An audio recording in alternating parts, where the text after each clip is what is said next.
दोस्तों नमस्कार, स्वागत है आपका यूट्यूब चैनल एबीटेक में।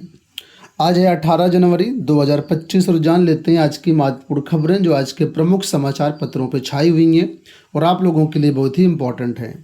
सबसे पहले यहाँ पर देखिए अपडेट है कि बड़ी संख्या में शिक्षकों के पद रिक्त, नई भर्तियों का पता नहीं।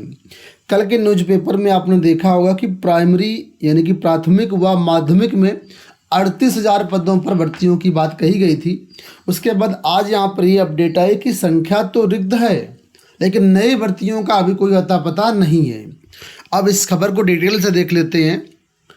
प्रतियोगी छात्र छात्राएं शिक्षक भर्ती की मांग को लेकर के प्रयागराज से लेकर के लखनऊ तक धरना प्रदर्शन कर चुके हैं और उत्तर प्रदेश शिक्षा सेवा चयन आयोग पत्र लिखकर व विभागीय प्रमुखों की बैठक बुला करके ई अध्याचन मांग चुका है, लेकिन अब तक उसे अध्याचन नहीं मिला है। रिक्त पदों की स्थिति ये है कि एडेड माध्यमिक विद्यालयों में शिक्षकों के 3 वर्ष से, प्रधानाचार्यों की भर्ती 10 वर्ष से ज़्यादा समय से नहीं हुई है। बेसिक शिक्षा में करीब 6 वर्ष से भर्तियां नहीं आई हैं और अभी तक कोई भी नया ई अध्याचन भी शिक्षा सेवा चयन आयोग को नहीं मिला है। आप लोग जानते होंगे कि अभी हाल ही में 4 जनवरी को सभी विभागों के जो शिक्षा निदेशक हैं उनकी बैठक बुलाई गई थी और कहा गया था कि 7 दिन के अंदर अध्याचन भेज दीजिए। अगर 4 जनवरी से देखें तो आज 18 जनवरी है, लगभग 14 दिन का समय हो चुका है, लेकिन कोई अध्याचन अभी तक नहीं पहुंचा है। और इसका कारण यही है कि जो अध्याचन की प्रक्रिया है वो बदल चुकी है। पहले विद्यालय डायरेक्ट अध्याचन भेज देते थे चयन आयोग को यानी चयन बोर्ड को, लेकिन अब यहाँ पर बदलाव ये हुआ है कि पहले विद्यालय अध्याचन भेजेंगे शिक्षा निदेशक को और इसके बाद शिक्षा निदेशक एक साथ अध्याचन भेजेंगे एनआईसी पोर्टल के जरिए शिक्षा आयोग को। तो ये पूरी प्रक्रिया रहेगी इसमें, लेकिन ये जो प्रक्रिया है इसमें के पोर्टल में अभी बदलाव नहीं हुआ है। ठीक है, तो जब तक पोर्टल में बदलाव नहीं होगा तब तक कोई अध्याचन नहीं जाएगा और तब तक कोई भर्ती की भी उम्मीद नहीं की जा सकती है। हालांकि पेपर में दिया था मार्च अप्रैल में विज्ञापन आएगा, मुझे 1% भी उम्मीद नहीं है कि मार्च अप्रैल में आपका विज्ञापन आएगा। जहाँ तक मुझे लगता है कि ये विज्ञापन आपका टीजीटी पीजीटी और असिस्टेंट प्रोफेसर परीक्षाएं संपन्न होने के बाद, भर्ती पूरी होने के बाद ही कहीं ना कहीं आएगा, इसमें समय लगेगा। खैर आगे हम लोग देख लेते हैं इसमें क्या अपडेट्स हैं। देखिए लिखा हुआ है कि टीजीटी और पीजीटी की लास्ट परीक्षा 2021 में कराई गई थी।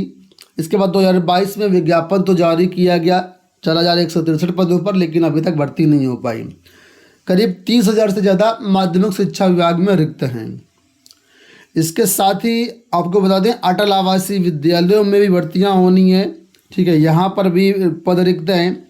और अगर हम शिक्षक भर्तियों की बात करते हैं तो शिक्षक भर्तियों में एलटी ग्रेड के शिक्षक भर्ती जो लोक सेवा आयोग से आनी है वो प्रक्रिया भी फिलहाल अभी तो रुकी हुई है। अब लोक सेवा आयोग का परीक्षा कैलेंडर आ जाए उसके बाद क्या स्थिति बनती है, कब तक परीक्षा हो पाएगी, कब तक विज्ञापन आएंगे, उससे थोड़ी चीज़ें क्लियर होंगी, लेकिन अभी भी थोड़ा सा मामला वहाँ पर अटका हुआ है।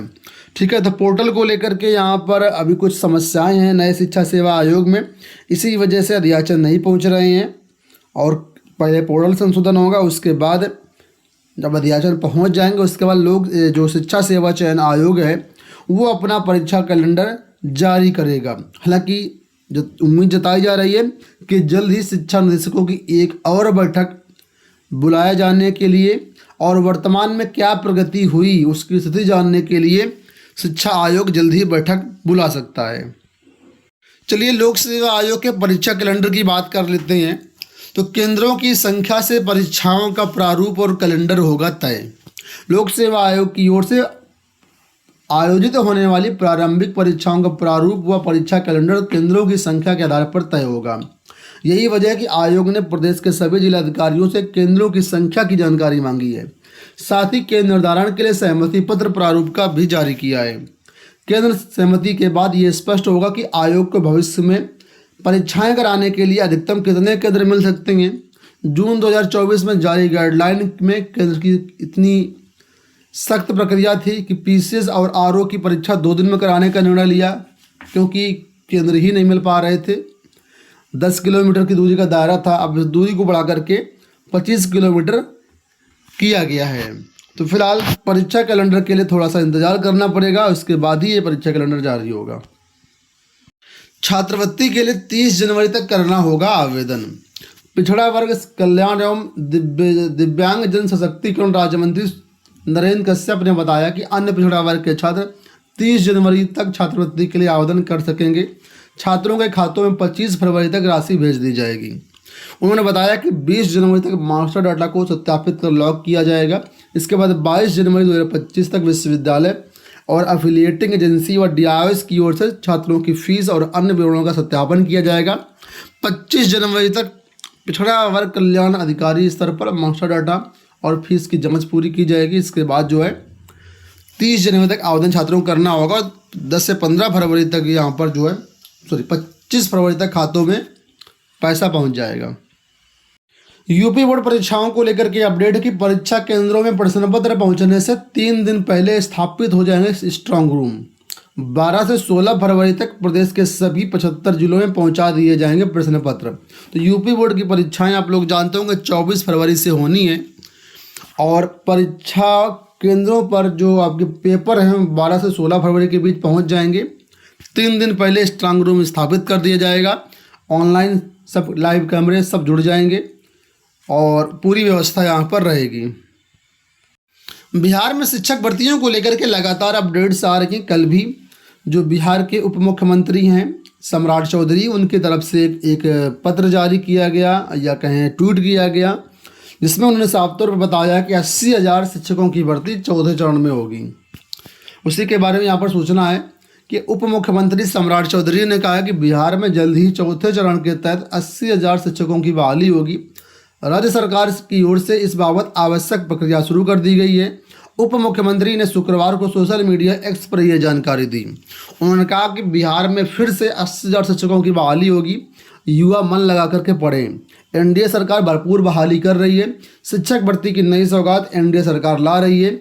TRE 4 में 80,000 शिक्षकों की बहाली होगी, ठीक है। और TRE 3 में जो 21,397 पद खाली रह गए हैं उनको भी TRE 4 में शामिल कर लिया गया है। तो जो भी अभ्यर्थी TRE 4 की तैयारी कर रहे हैं वो लोग अच्छे से पढ़ें, सुझाव यही है। अग्निवीर भर्ती रैली के बारे में अपडेट है कि 13 जिलों के 670 अभ्यर्थी भर्ती रैली में आए। अग्निवीर जनरल ड्यूटी की भर्ती रैली के बाद शुक्रवार को अग्निवीर टेक्निकल श्रेणी की भर्ती रैली प्रक्रिया पूरी की गई। इस भर्ती रैली में 918 अभ्यर्थियों को बुलाया गया था, जिसमें 670 अभ्यर्थियों ने भाग लिया। जिन अभ्यर्थियों को बुलाया गया था उनमें से करीब 72% अभ्यर्थियों ने आकर के दौड़ व अन्य प्रतियोगी परीक्षाओं में अपना दमखम दिखाया। शनिवार को अग्निवीर ऑफिस असिस्टेंट श्रेणी के अभ्यर्थियों को बुलाया गया। इसमें 13 जिलों के अभ्यर्थी भाग लेंगे। अंत में यहाँ पर देखिए अपडेट कि 31 से बैठेगी संसद, 1 को पेश होगा आम बजट। संसद का बजट सत्र 31 जनवरी से शुरू होगा। पहले दिन राष्ट्रपति द्रौपदी मुर्मू का अभिभाषण होगा और 1 फरवरी को बजट पेश किया जाएगा। बजट सत्र का पहला चरण 31 जनवरी से 13 फरवरी तक और दूसरा चरण 10 मार्च से 4 अप्रैल तक चलेगा। इस दौरान निर्मला सीतारमण बतौर वित्त मंत्री लगातार अपना 8वां बजट पेश करेंगी। तो देश का जो आम बजट है 1 फरवरी को जारी होगा। उसी के बारे में यहाँ पर सूचनाएं हैं। दोस्तों ये होगा आज की सारी सूचनाएं। इस वीडियो में इतना ही। अगर आपको हमारे वीडियोस पसंद आते हैं तो चैनल को सब्सक्राइब करना ना भूलें। धन्यवाद।